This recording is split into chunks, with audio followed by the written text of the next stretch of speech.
ভাই ভাই আর কতক্ষণ? আপনার জন্য তো অনেকক্ষণ ধরে অপেক্ষা করতেছি। ভাই রাস্তা তো অনেক জ্যাম।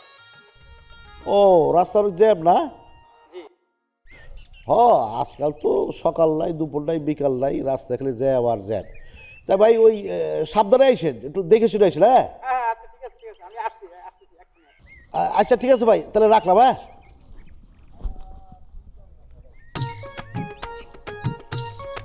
কি ভাই আপনারা কইলেন রাস্তা অনেক জ্যাম, আরে ভাই বিলের রাস্তা অনেক জ্যাম নাকি? জ্যাম মানে প্রচুর জ্যাম। ও আচ্ছা আচ্ছা। তা ভাই ওই আপনার আইতে তো কোনো কষ্ট হয় নাই তো? শুনেন, ভালো কাজ করতে গেলে একটু কষ্ট করতেই হবে, ওর বাদ দেন। হ্যাঁ এটা অবশ্য ঠিক আছে, ভালো কাজ করতে গেলে কষ্ট করতেই হবে। জি জি। ভাই এই যে জমিটা দেখতেছেন, আপনি মনে করেন যে আমি মালিক সাফারে যেমনি হোক হাতে পায়ে ধৈর্য হইলো রাজি করাবো, আপনি জমিটা কোম্পানির খাওয়াই দেন।